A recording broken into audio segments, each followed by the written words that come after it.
Atos, capítulo 2, diz assim: Ao cumprir-se o dia de Pentecostes, estavam todos reunidos no mesmo lugar. De repente, veio do céu um som como de um vento impetuoso e encheu toda a casa onde estavam sentados. E apareceram distribuídas entre eles línguas como de fogo, as quais pousaram sobre cada um deles. Todos ficaram cheios do Espírito Santo e começaram a falar em outras línguas, segundo o Espírito lhes concedia que falassem. Estavam morando em Jerusalém judeus, homens piedosos, vindos de todas as nações debaixo do céu. Assim, quando se fez ouvir aquela voz, afluiu a multidão, que foi tomada de perplexidade, porque cada um os ouvia falar na sua própria língua. Estavam atônitos e se admiravam, dizendo: Vejam, não são galileus todos esses que aí estão falando? Então, como os ouvimos falar, cada um em nossa própria língua materna? Somos partos, medos, elamitas e os naturais da Mesopotâmia, Judéia, Capadócia, Ponto e Ásia, da Frígia, da Panfilha, do Egito e das regiões da Líbia, das imediações de Cirene, e romanos que aqui residem, tanto judeus como prosélitos, cretenses e árabes. Como os ouvimos falar sobre as grandezas de Deus em nossas próprias línguas?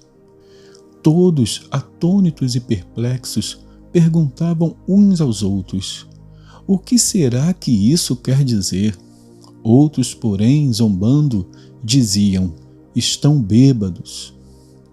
Então Pedro se levantou, junto com os 11, e, erguendo a voz, dirigiu-se à multidão nestes termos: Homens da Judéia e todos vocês que moram em Jerusalém, tomem conhecimento disto e prestem atenção no que vou dizer.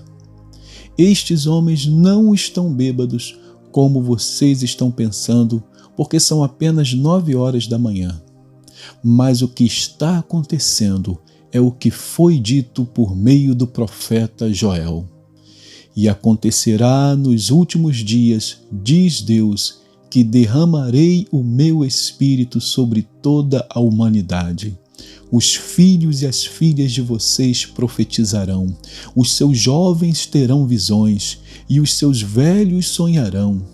Até sobre os meus servos e sobre as minhas servas derramarei o meu Espírito naqueles dias e profetizarão.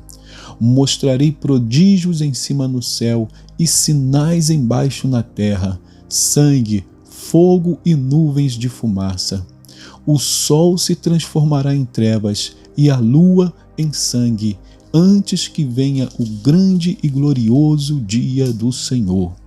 E acontecerá que todo aquele que invocar o nome do Senhor será salvo. Israelitas, escutem o que eu vou dizer. Jesus, o Nazareno, homem aprovado por Deus diante de vocês com milagres, prodígios e sinais, os quais o próprio Deus realizou entre vocês por meio dele, como vocês mesmos sabem, a este, conforme o plano determinado e a presciência de Deus, vocês mataram, crucificando-o por meio de homens maus. Porém, Deus o ressuscitou, livrando-o da agonia da morte, porque não era possível que fosse retido por ela. Porque Davi fala a respeito dele, dizendo: Eu sempre via o Senhor diante de mim, porque ele está à minha direita, para que eu não seja abalado. Por isso o meu coração se alegra e a minha língua exulta.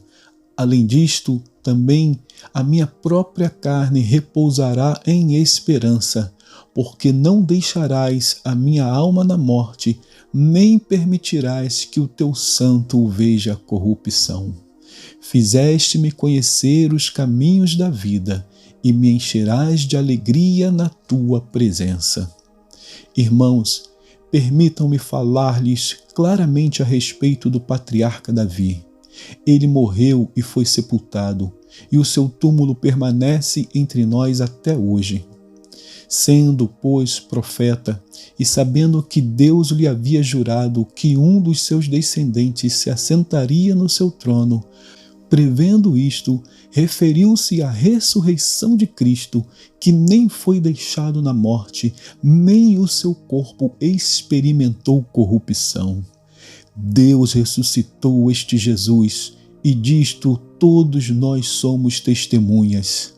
Exaltado, pois, à direita de Deus, tendo recebido do Pai a promessa do Espírito Santo, derramou isto que vocês estão vendo e ouvindo. Porque Davi não subiu aos céus, mas ele mesmo afirma: disse o Senhor ao meu Senhor, sente-se à minha direita, até que eu ponha os seus inimigos por estrado dos seus pés. Portanto, toda a casa de Israel esteja absolutamente certa de que a este Jesus que vocês crucificaram, Deus o fez Senhor e Cristo. Quando ouviram isso, ficaram muito comovidos e perguntaram a Pedro e aos demais apóstolos: que faremos, irmãos? Pedro respondeu: arrependam-se e cada um de vocês seja batizado em nome de Jesus Cristo para a remissão dos seus pecados, e vocês receberão o dom do Espírito Santo. Porque a promessa é para vocês e para os seus filhos, e para todos os que ainda estão longe, isto é, para todos aqueles que o Senhor, nosso Deus, chamar. Com muitas outras palavras, deu testemunho e exortava-os, dizendo: salvem-se desta geração perversa. Então, os que aceitaram a palavra de Pedro foram batizados, havendo um acréscimo naquele dia de quase 3.000 pessoas. E perseveravam na doutrina dos apóstolos e na comunhão, no partir do pão e nas orações. Em cada alma havia temor, e muitos prodígios e sinais eram feitos por meio dos apóstolos. Todos os que criam estavam juntos e tinham tudo em comum. Vendiam as suas propriedades e bens, distribuindo o produto entre todos à medida que alguém tinha necessidade. Diariamente perseveravam unânimes no templo, partiam pão de casa em casa e tomavam as suas refeições com alegria e singeleza de coração, louvando a Deus e contando com a simpatia de todo o povo. Enquanto isso, o Senhor lhes acrescentava dia a dia os que iam sendo salvos. Vamos então a Hebreus, no capítulo 12. Hebreus 12 diz assim: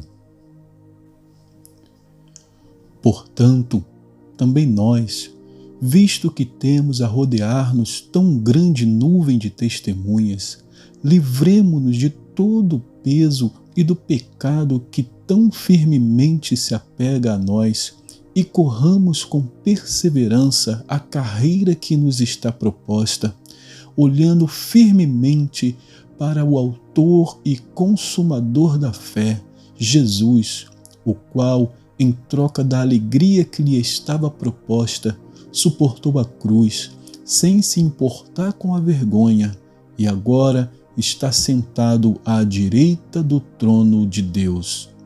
Portanto, pensem naquele que suportou tamanha oposição dos pecadores contra si mesmo, para que vocês não se cansem nem desanimem.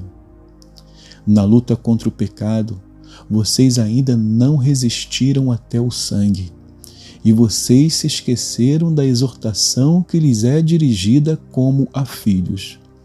Filho meu, não despreze a correção que vem do Senhor, nem desanime quando você é repreendido por Ele, porque o Senhor corrige a quem ama e castiga todo filho a quem aceita. É para a disciplina que vocês perseveram. Deus os trata como filhos. E qual é o filho a quem o pai não corrige? Mas, se estão sem esta correção, da qual todos se tornaram participantes, então vocês são bastardos e não filhos. Além disso, tínhamos os nossos pais humanos que nos corrigiam e nós os respeitávamos. Será que, então, não nos sujeitaremos muito mais ao Pai espiritual para vivermos? Pois eles nos corrigiam por pouco tempo, segundo melhor lhes parecia. Deus, porém, nos disciplina para o nosso próprio bem, a fim de sermos participantes da sua santidade. Na verdade, toda disciplina, ao ser aplicada, não parece ser motivo de alegria, mas de tristeza. Porém, mais tarde, produz fruto pacífico aos que têm sido por ela exercitados, fruto de justiça. Por isso, levantem as mãos cansadas e fortaleçam os joelhos vacilantes. Façam caminhos retos para os seus pés, para que o manco não se desvie, mas seja curado. Procurem viver em paz com todos e busquem a santificação, sem a qual ninguém verá o Senhor. Cuidem para que ninguém fique afastado da graça de Deus e que nenhuma raiz de amargura brotando cause perturbação e por meio dela muitos sejam contaminados. E cuidem para que não haja nenhum impuro ou profano, como foi Esaú, o qual, por um prato de comida, vendeu o seu direito de primogenitura. Vocês sabem também que, posteriormente, querendo herdar a bênção, foi rejeitado, pois não achou lugar de arrependimento, embora com lágrimas o tivesse buscado. Ora, vocês não chegaram ao fogo palpável e aceso, à escuridão, às trevas, às tempestades, ao toque da trombeta e ao som de palavras tais que aqueles que ouviram isso pediram que não lhes fosse dito mais nada, pois já não suportavam o que lhes era ordenado. Até um animal, se tocar o monte, será apedrejado. Na verdade, o espetáculo era tão horrível que Moisés disse: estou apavorado e trêmulo. Pelo contrário, vocês chegaram ao Monte Sião e à cidade do Deus vivo, a Jerusalém celestial e a milhares de anjos. Vocês chegaram à assembleia festiva, à igreja dos primogênitos arrolados nos céus. Vocês chegaram a Deus, o juiz de todos, e aos espíritos dos justos aperfeiçoados, e a Jesus, o mediador da nova aliança, e ao sangue da aspersão, que fala melhor do que o sangue de Abel. Tenham cuidado e não se recusem a ouvir aquele que fala, pois, se os que se recusaram a ouvir quem divinamente os advertia na terra não escaparam, muito menos escaparemos nós se nos desviarmos daquele que dos céus nos adverte.